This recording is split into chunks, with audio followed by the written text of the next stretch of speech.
कैसे हैं आप सब। वेलकम टू ईवीएस की पाठशाला। आज हम पढ़ेंगे chapter number 9 textiles. Food, shelter and clothing are the basic needs. Clothes protect our body from the changing weather. They make us look smart. Early man covered himself with the leaves or the bark of trees and animal skin. तो बच्चों, food और shelter के साथ साथ clothing भी हमारी basic need होती है। क्लोथिंग से हम अपने आप को चेंजिंग वेदर से तो प्रोटेक्ट करते ही हैं, इसके साथ साथ क्लोथ्स पहन के हम स्मार्ट लगते हैं। बच्चों, अर्ली मैन को क्लोथ्स के बारे में कुछ नहीं पता था, तो ये अपनी बॉडी को किस चीज से कवर करते थे? ये यूज करते थे लीव्स और ट्रीज की बार्क या फिर एनिमल स्किन को अपनी बॉडी को कवर करने के लिए। Slowly over a period of time people learn to make fabrics और क्लोथ्स। धीरे धीरे अर्ली मैन को फैब्रिक और क्लोथ बनाना समझ में आया। A method of fabric production in which two distinct set of yarns or threads are interlocked at right angles to form a fabric or cloth is called weaving.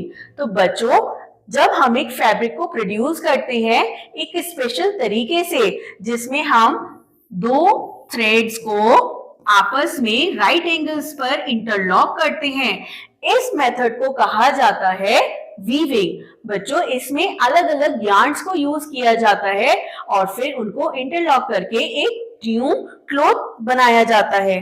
Next is our knitting. Knitting is a method by which thread or yarn is used to create a cloth and is done on knitting machines. T-shirts, tracksuits, sweaters, shawls are the examples of knitting. At home, we use knitting needles to knit sweater, muffler, gloves, etc. by hand. तो बच्चों, जब हम yarn को use करके एक proper cloth बनाते हैं जिसे हम पहन सकते हैं, उसे कहा जाता है निटिंग। बच्चों, हम घर पे भी निटिंग करते हैं। हमने अपने ग्रैंड पेरेंट्स को देखा होता है, स्पेशली हमारी मदर्स या फिर हमारी दादी माँ, वो निटिंग की हेल्प से हमारे लिए स्वेटर बनाती हैं, ग्लव्स बनाती हैं। तो इसी प्रोसेस को कहते हैं knitting. Next is textile. A textile or cloth is a flexible woven material consisting of a network of natural or artificial fibers, often referred to as thread or yarn. तो बच्चों, textile क्या होता है? Textile एक cloth होता है जिसमें yarns एक प्रॉपर तरीके से या थ्रेड्स एक प्रॉपर तरीके से इंटरलॉक किए जाते हैं और उसको स्ट्रॉन्ग बनाया जाता है। ये नेटवर्क जो होता है ये आर्टिफिशियल या फिर नेचुरल फाइबर्स का हो सकता है। नेचुरल फाइबर्स होते हैं जो हमें नेचर से मिलते हैं, जैसे कि कॉटन, वूल एक्सेट्रा, और आर्टिफिशियल फाइबर्स होते हैं जो मैनमेड फाइबर्स होते हैं और फैक्ट्रीज में प्रोड्यूस किए जाते हैं, जैसे कि nylon, polyester etcetera. Yarn can be produced by spinning raw wool, cotton, etc. Today, textiles are even made from synthetic materials. Textiles are woven, printed and embroidered with various designs. तो बच्चों, हम ये yarn या इस thread को कैसे बना सकते हैं? हम जो raw wool और cotton होती है उसे spin करके हम एक thread obtain कर सकते हैं और बाद में इस yarn की help से fabric बनाकर उस पे अलग अलग designs बना सकते हैं। Various popular methods of decorating and dyeing fabrics which are discussed below. चलिए देखते हैं। Number 1 is dyeing. Dyeing is the adding colors to the textile products like fibers, yarns and fabrics. It can be done mainly by using natural dyes और synthetic colours. तो बच्चों, dying में हम अलग अलग कलर्स को ऐड करते हैं और इन कलर्स को ऐड करके हम अलग अलग यार्न या फिर अपने फैब्रिक को कलरफुल बनाते हैं। इसमें इस तरीके से एक बड़े से यूटेंसिल के अंदर डिप किया जाता है क्लॉथ को और इसमें हम कलर्स को ऐड करते हैं। इस प्रोसेस को कहा जाता है dyeing. Next is tie and dye. Tie and dye is a famous in Rajasthan and is also called bandhani. It is done by tying up areas of cloth very tightly so that the dye does not reach them. The rest of the cloth is properly dyed. The tied up area is then open to get the patterns. तो बच्चों tie and die सबसे ज्यादा राजस्थान में famous है और इसे बांधनी भी कहा जाता है। इसमें हम एक क्लोथ को लेते हैं और इस पे कुछ एरियाज को अच्छे से टाइटली लॉक कर देते हैं with the help of thread, और हम इसे इतना टाइटली करते हैं ताकि उस पर्टिकुलर एरिया तक डाई ना पहुंचे। डाई मीन्स कलर, और फिर हम इसे इस तरह डाई करते हैं। डाई करने के बाद ये जो टाइट एरिया है इसको ओपन कर दिया जाता है और हमें जो पैटर्न चाहिए होता है ये हमारे क्लोथ पर आ जाता है। इस तरीके से हम जब कपड़े को एक पैटर्न देते हैं इसे कहा जाता है tie and dye. Next is block printing. In block printing, wooden blocks are dipped into paint and pressed onto the cloth to make different patterns.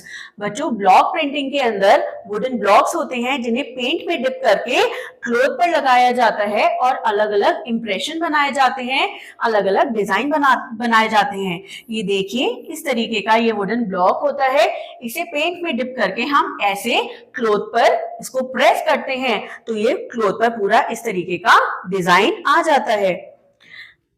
अब पढ़ते हैं Kalamkari. This painting consists of designs on fabrics with a special type of pen. The word kalam means pen. Bihar is famous for kalamkari.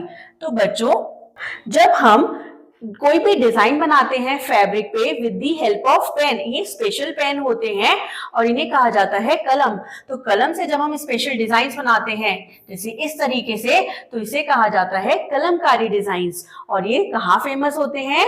ये बिहार में सबसे ज्यादा famous हैं। आगे पढ़ते हैं embroidery. Embroidery is done by using needle and thread. Threads of different colors are used to create patterns on the clothes. Fall work of Jammu and Kashmir, Fulkari of Punjab and Kantha work of West Bengal are different types of embroidery. तो बच्चों embroidery में हम needle और thread को use करके अलग अलग design बनाते हैं क्लोथ पर और इस डिजाइन को कहा जाता है एम्ब्रॉयडरी। बच्चों जम्मू और कश्मीर का जो फॉल वर्क होता है, पंजाब में फुलकारी वर्क और वेस्ट बंगाल का कांथा वर्क ये स्पेशल होती हैं फॉर देयर एम्ब्रॉयडरी। देखते हैं, ये देखिए ये है टाई एंड डाई, ये है हमारा कलमकारी जिसमें हमने स्पेशल पेन को यूज किया होता है और ये है हमारा फुलकारी वर्क। फुलकारी वर्क में हम थ्रेड और नीडल से डिजाइन बनाते हैं। और फिर आता है हमारा कांथा वर्क। बच्चों कांथा वर्क को भी हम नीडल की हेल्प से बनाते हैं। अब पढ़ते हैं ikat. This type of dyeing involves thread into different colors and then weaving them on loom to produce a cloth with different designs.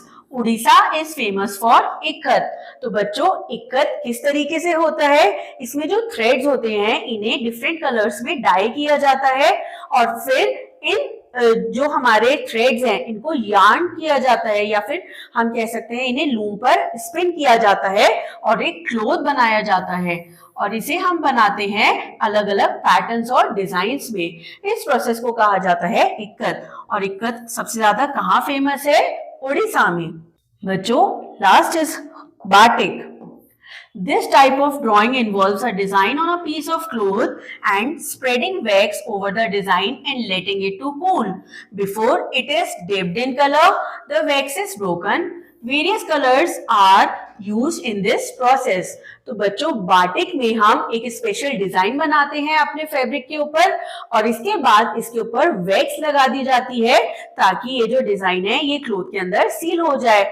और जब हम इस अपने फैब्रिक को डाई करने जाते हैं उससे पहले इस वैक्स को ब्रोक कर दिया जाता है यानी तोड़ दिया जाता है। बच्चों बाटिक के अंदर हम अलग अलग कलर्स को यूज करते हैं। तो बच्चों बताइए आपको टेक्सटाइल्स के बारे में जान के कैसा लगा? I hope you enjoyed this chapter. Thank you.